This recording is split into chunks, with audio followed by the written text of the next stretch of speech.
Hi everyone, welcome to my channel Chemistry SR. Those who are new here, myself Subbarayudu. I teach chemistry in simple and engaging way. If you are interested, keep watching. In today's session, we are going to discuss about factors affecting rate of a reaction. అందులో already మనం 2 factors చూసాం. Third factor temperature చూస్తున్నాం. Intermediate second year 12th class chemistry అంటాం. అందులో chemical కైనెటిక్స్లో reaction రేట్ని influence చేసే ఫ్యాక్టర్లో third factor అనే temperature ఈ వీడియోలో డిస్కస్ చేద్దాం. ప్రీవియస్ వీడియోలో nature of reactants, concentration of reactant చూసాం. ఇప్పుడు టెంపరేచర్ చూద్దాం. నెక్స్ట్ క్యాటలిస్ట్ చూద్దాం. Okay, temperature. ఒక రియాక్షన్ రేటు లేదా స్పీడ్ అనేది టెంపరేచర్ పైన డిపెండ్ అవుతుంది. టెంపరేచర్ రైజ్ అవుతే స్పీడ్ రైజ్ అవుతుంది. Nothing but reaction rate increases. So rate of a reaction increases with increase in temperature. ఎందుకలా? టెంపరేచర్ రైజ్ అయితే అంటే మనం హీట్ ఎనర్జీ ఇస్తున్నాం రియాక్షన్ మిక్చర్కి. అప్పుడు ఎనర్జీని తీసుకుంటే కదా మాలిక్యూల్స్, వాటి కైనెటిక్ ఎనర్జీ పెరుగుతుంది. కైనెటిక్ ఎనర్జీ ఇంక్రీజ్ అవుతే ఒక యూనిట్ వాల్యూమ్లో అవి చేస్తున్న నెంబర్ ఆఫ్ కొలిజన్స్ ఇంక్రీజ్ అవుతాయి. నెంబర్ ఆఫ్ కొలిజన్స్ ఇంక్రీజ్ అవుతే రియాక్షన్ స్పీడ్ కూడా ఇంక్రీజ్ అవుతుంది. So rate is nothing but అంటే రియాక్షన్ స్పీడ్ దేనిపైన డిపెండ్ అవుతుంది? Number of collisions in unit volume. ఓకేనా? సో ఇన్ మోస్ట్ కేసెస్ అది కూడా ఎంత ఇంక్రీజ్ అవుతుంది? ఫర్ ఎగ్జాంపుల్ ఇప్పుడు రూమ్ టెంపరేచర్ దగ్గర జరుగుతుంది అనుకుందాం reaction. Time T is equals temperature T is equal to 25 degrees Celsius జనరల్గా. ఇప్పుడు నువ్వు ఏం చేస్తావంటే ఒక 10 degree రైజ్ చేద్దాం, పెంచేద్దాం. This is T1, T2 is equal to 10 degree పెంచితే 35 degrees Celsius దగ్గర. ఇక్కడ రేటు R1 అనుకో, ఇక్కడ రేట్ R2 అనుకో, లేదా స్పెసిఫిక్ రేట్ తీసుకో K1, ఇది K2. స్పెసిఫిక్ రేట్ అంటే rate constant when the reactant concentration is taken as unity. That is nothing but specific rate అంట. సో ఈ వాల్యూ ఎలా ఉంటుందంటే K1 కంటే ఇది డబల్ ఉంటుంది, 2K1. అంటే టెంపరేచర్ ఒక 10 degree రైజ్ చేస్తే స్పెసిఫిక్ రేట్ అనేది డబల్ అవుతుంది. In most of the cases, in few cases triple అవుతుంది. అదే చెప్తాం. In most cases a rise of 10 degrees in temperature generally doubles the specific rate of the reaction. Sometimes triples also, very rare case, leave them. ఇప్పుడు ఎందుకు rate double అవుతా ఉంది, ఎందుకు increase అవుతుంది అంటే increase in temperature increases the fraction of molecules which collide with energies greater than activation energy. ఏ మాలిక్యూళ్ళకైతే activation energy కన్నా ఎక్కువ ఎనర్జీ ఉండి కొలైడ్ అవుతాయో, బంబార్డ్ అవుతాయో, హిట్టింగ్ చేస్తాయో వాటి నంబర్ పెరుగుతుంది టెంపరేచర్ పెంచితే. Hence rate increases.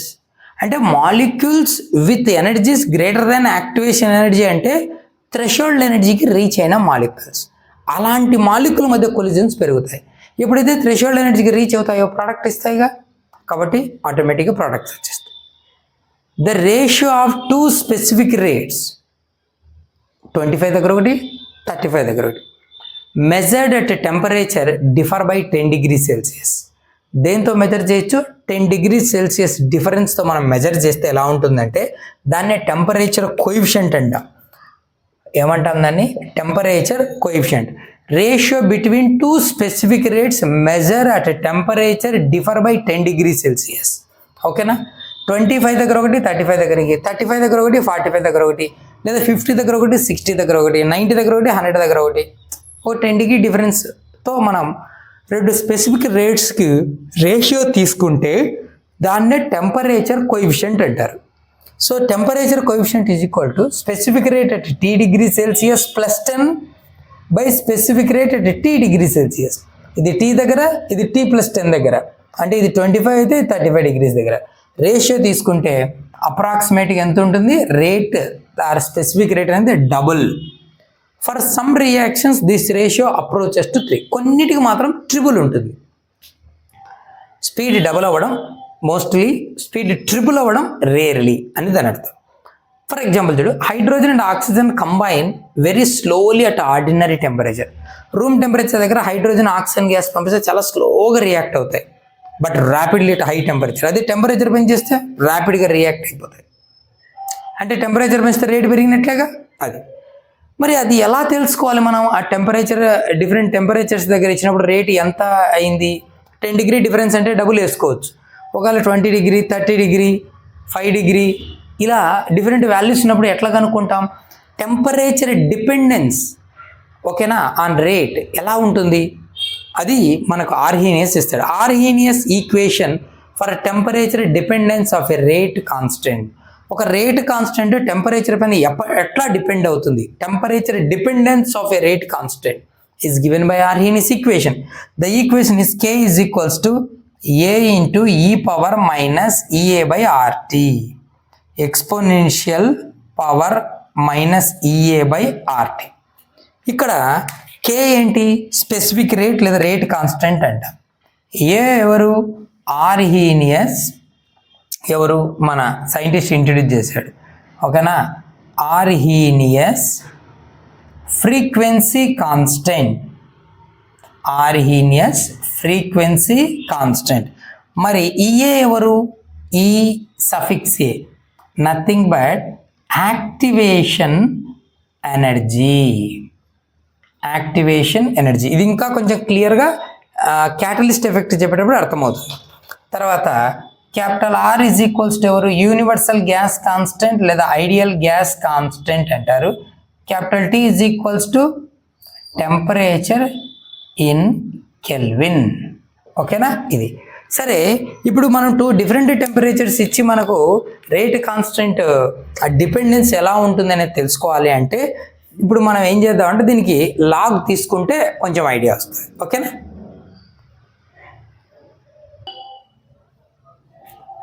Okay okay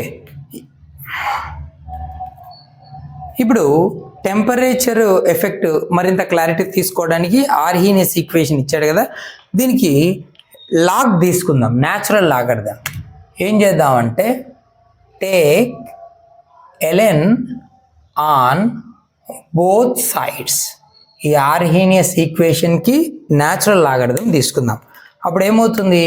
left side ln k is equals to ln a into e power minus ea by rt.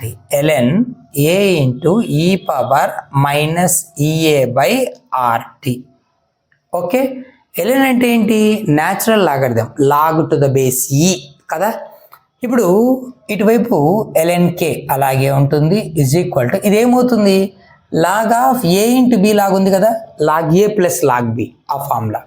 అప్పుడు ఏమవుతుందంటే ln a plus ln e power minus EA by RT. ln అంటే ఎవరు? Log to the బేసి కదా. Okay, అది గుర్తుపెట్టుకోండి. ln k is equals to ln a plus log of a power m ఏమవుతుంది? m log a కదా, so minus EA by RT into ln e. ln e అంటే ఎవరు? Log e to the base e అని. అప్పుడు ఏమవుతుంది? 1 అవుతుంది.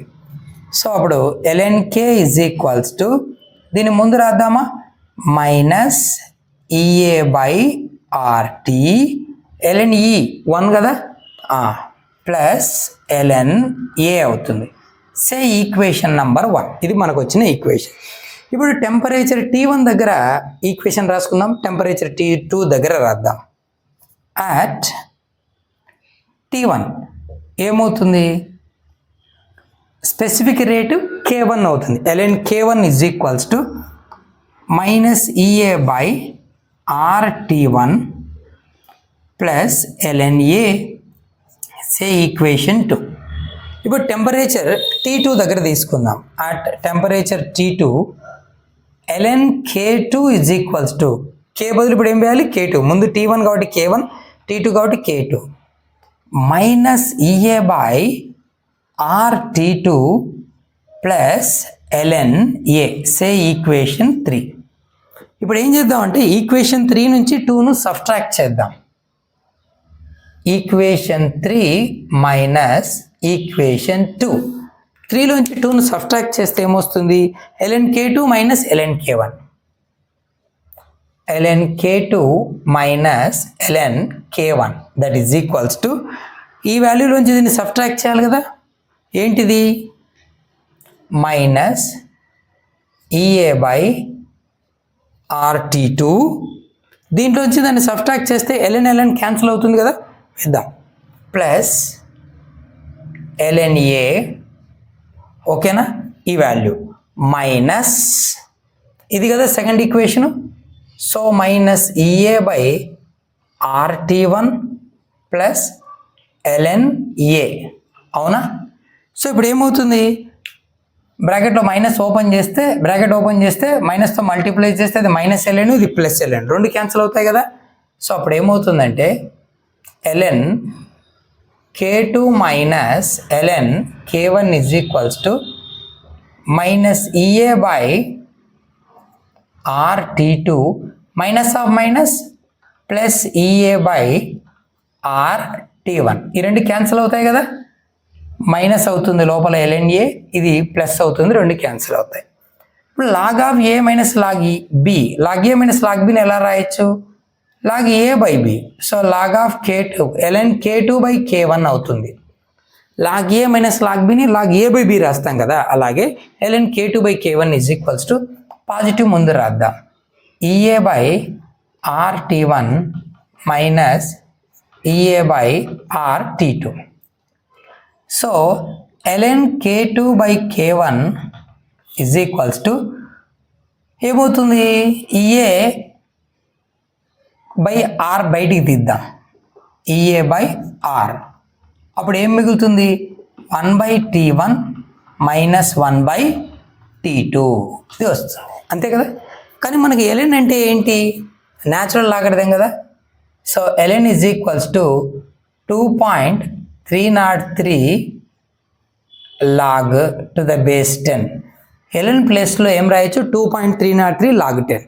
So ఇక్కడ వేసావనుకో 2.303 log to the base 10 of k2 by k1 is equal to EA by R 1 by T1 minus 1 by T2, ఓకేనా. ఇప్పుడు లాగ్ k2 k1 ఉంచేద్దాం, 2.303 పంపిద్దాం, log k2 by k1 is equals to ఇది ఇక్కడికి వెళ్తుంది కదా, సో EA బై మల్టిప్లై చేస్తుంది, divide చేస్తుంది కదా, 2.303 R 1 by T1 minus 1 by T2, ఓకేనా. సో ఇది మనకు డిఫరెంట్ టెంపరేచర్స్ దగ్గర స్పెసిఫిక్ రేట్స్కి మనకు relation. So specific rate at 1 temperature దగ్గర ఇచ్చి specific rate at another temperature దగ్గర మెజర్ చేయమని 2 టెంపరేచర్స్ ఇస్తే ఈ ఫార్ములాలో సబ్స్టిట్యూట్ చేస్తే మనకు కావాల్సిన స్పెసిఫిక్ రేట్ వాల్యూ వస్తుంది, ఓకేనా. సరే, ఇప్పుడు మనం ఒక గ్రాఫ్ డ్రా చేద్దాం, ఎవరెవరికి లాగ్ కేకి అలాగే 1/Tకి ఒక గ్రాఫ్ డ్రా చేస్తే, if we draw a graph between log K and temperature, I mean 1/T. 1/T is taken along x direction. Log K value, specific rate, logarithm of specific rate. We get a straight line like this. ఇలాంటి ఒక line వస్తుంది ఉంటుంది అంటే slope for this curve is equals to log ఏకి equal అవుతుంది. ఇది sorry